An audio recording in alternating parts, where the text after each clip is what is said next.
arriving for this cruise into London, you will see this sign. Welcome to the UK border. That means you're here. You're ready to start your trip.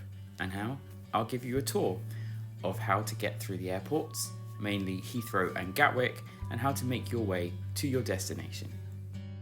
There are many airports in the London area, but Heathrow and Gatwick are the two main ones that we will focus on, as these are those that usually deal with long-haul flights from the US.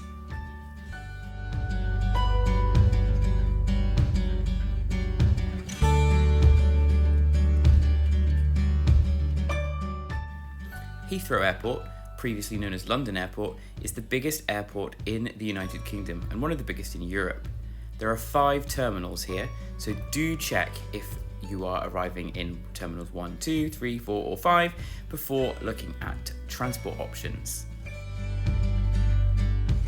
Now if you're arriving at Heathrow Airport and you're wanting to travel into central London, either to get somewhere else or to visit London or to stay there for a few days before heading to Dover for the cruise, then what I would recommend is looking at all of the options in advance to find out what's best for you. I'm going to go through all of them now for you, giving you an idea of timings and prices. First of all, there's the Heathrow Express. This is an express and premium service. It's a train that goes directly from Heathrow Airport straight to central London. This takes only 15 minutes and they are every 15 minutes throughout the day, 24 hours. They're non-stop and take you straight to London Paddington Station. If you're recognising the name London Paddington, it's probably because of Paddington Bear. And if you do know the stories of Paddington Bear, London Paddington Station does actually have a Paddington Bear shop that you can go in and purchase Paddington merchandise, which is very exciting. The rough price for a ticket on the Heathrow Express is £25 per person.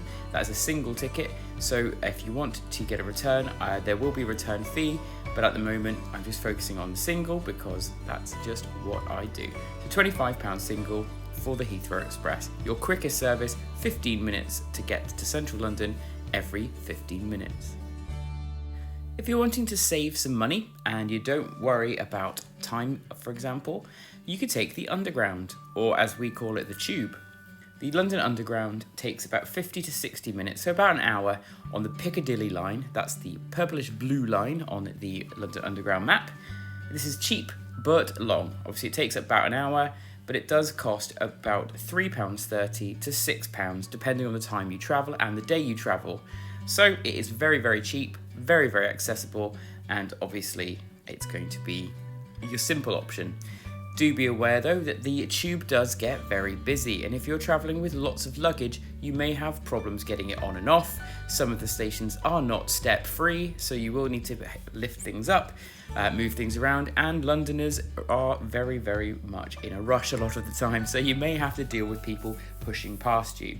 So if you're wanting to save on money, Underground is a brilliant option.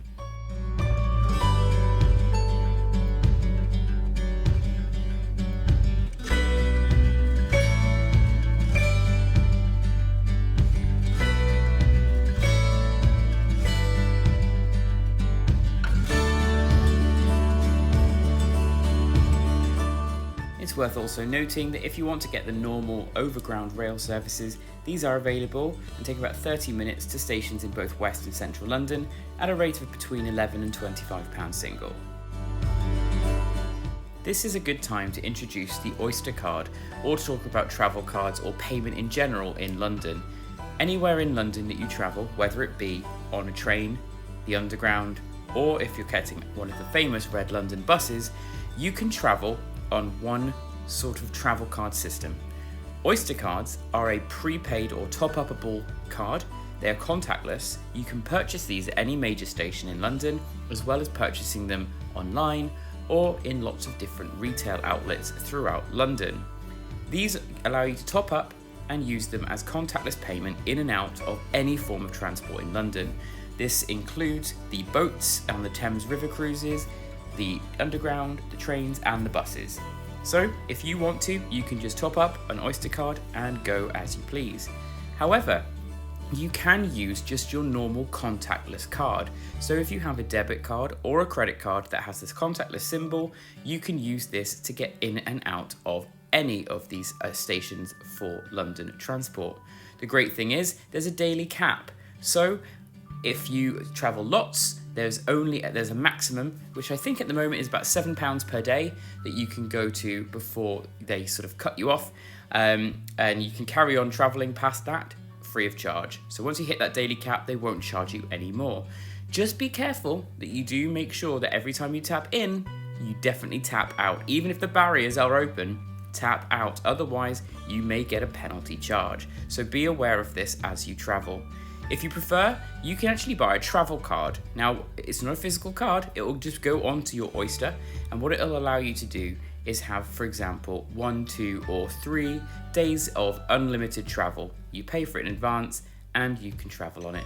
Now, do be aware, on the London Underground and throughout London, there are travel zones. So, central London, where all of the big sites are for tourists and all of the major things you think of about London are generally in Zone 1 and some in Zone 2. Zones 1 and 2 are the main travel card areas, and this is where the cheapest fare will be. If you're wanting to go, however, from Zone 1 all the way up to, say, Zone 3 or 4, then this would be more expensive. It's important to note that the airports like Heathrow and Gatwick are on the outskirts of London, so these are in sort of Zone 5, and it can be a bit more expensive. Now, where was I? Yes, other options. Now, another option you have, other than the trains and the Heathrow Express, is to travel by coach. Now, when I say a coach, in the US, you would call this a motor coach or a bus. So similar to your Greyhound service over there, the National Express is our major coach line here in the UK. This would take about between 40 and 80 minutes depending on the bus and the timetable and the location you're going to. But this will take you directly from the terminal to the centre of London. And the prices are based on first come, first serve, and they can be very cheap. You can get a seat on this bus for just £6, and the luggage will go underneath the bus in the little hold compartment, and they will drop you off either at London Victoria Station, which is our coach station for London, or there are some other stops at places like Earl's Court. Coach or a bus or a train, that's fine. You can get a taxi.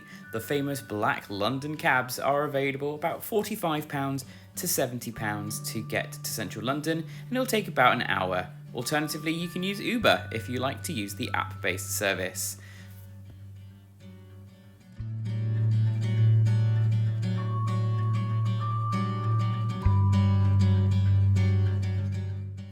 Also, of course, available are private shuttles and chauffeur services, and rates will vary on these. I would personally recommend looking online if you're wanting any recommendations for specific services. Now, the second major airport in London that you're most likely to arrive at is London Gatwick. More simply, there is North Terminal and there is South Terminal. Most likely you'll arrive at North Terminal. From here, there are options just like at Heathrow to get to central London, and we'll cover those in just a moment. Similarly though, remember the Oyster card will work, same as all of your other options like your contactless payment, so please do not worry about needing to pay for things in advance. Although if you are wanting to use train services, you can sometimes get a great deal by booking in advance, and I would recommend using services such as the train line.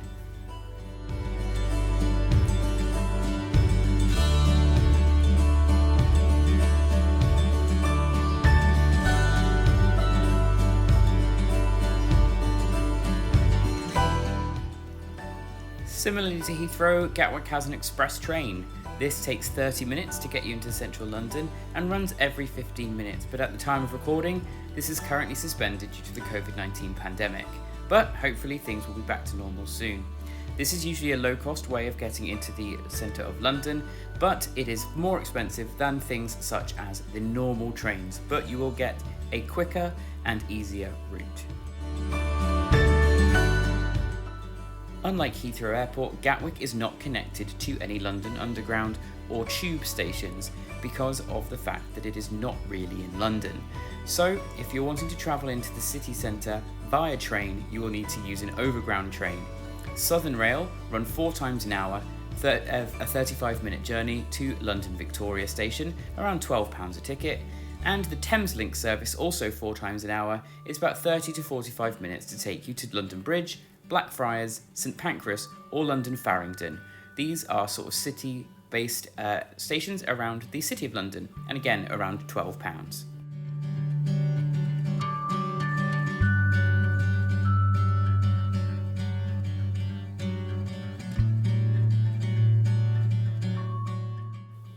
But hey, if you want a super bargain and you want to get into central London really cheap, one other option you have is travelling via EasyBus. Just like the low-cost airline EasyJet, EasyBus runs very cheap services, very no frills.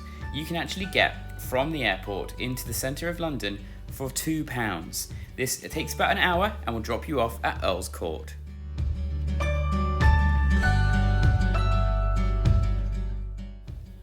As always, taxi is another option, but it would cost you about £125. Now, as you know, London is an amazing city to visit. I visited lots of times in my time, a lot easier for me being where I live. However, if you have not been before and would like some guidance as to things to do, other than your own research online, please check out my video of my visit to London in the summer. I'll link it in the description below and hopefully somewhere in this video, so you'll be able to click on it and jump straight to that. This should give you some ideas of things you can do. So this cruise goes from London Dover, although Dover is actually 70 miles away from London. You can get to Dover via car over the M20 motorway, and that will be the most direct route for most passengers heading to Dover, particularly if coming from the west. The M20 will merge onto the A20 road at Folkestone. You need to continue along the A20 until you reach the Lime Kiln roundabout, where you'll see signs to Dover Cruise Terminal's Western Docks. And this will be signposted to the right, and you can just head to the terminal car park. If you're coming to Dover via the M2, the road will merge into the A2 at Faversham. Stay on the A2 until you get to the Eastern Docks roundabout and take a left onto the A20. Head along this road until you're almost about to leave Dover and take a left into the cruise terminal, where it is clearly signposted at the Lime Kiln roundabout. Now, most of you won't be driving, and I wouldn't want to drive if I were you.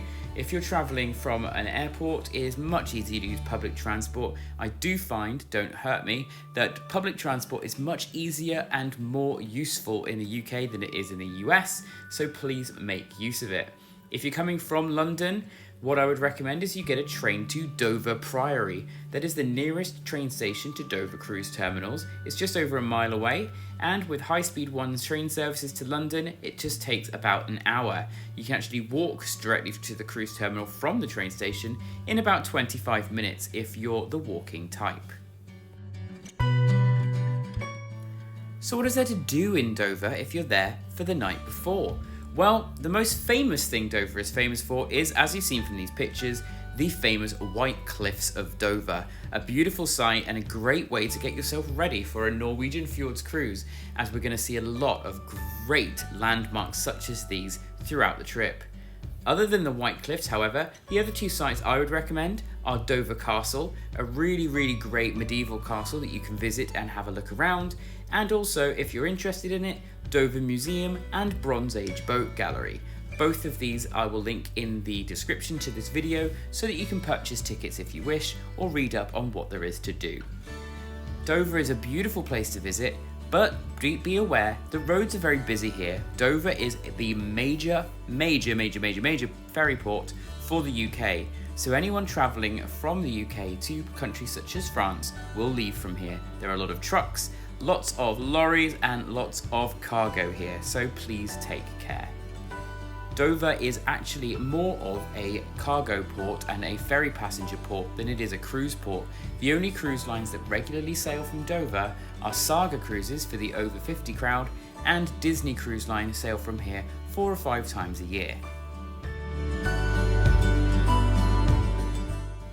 Now, I hope you found this really useful. If you do have any questions that you'd like me to answer, please let me know in the comments or on Facebook or Twitter, wherever you find me, and I will be able to answer them for you. I'm very quick to answer these questions, as my job is to help you have a stress-free cruise.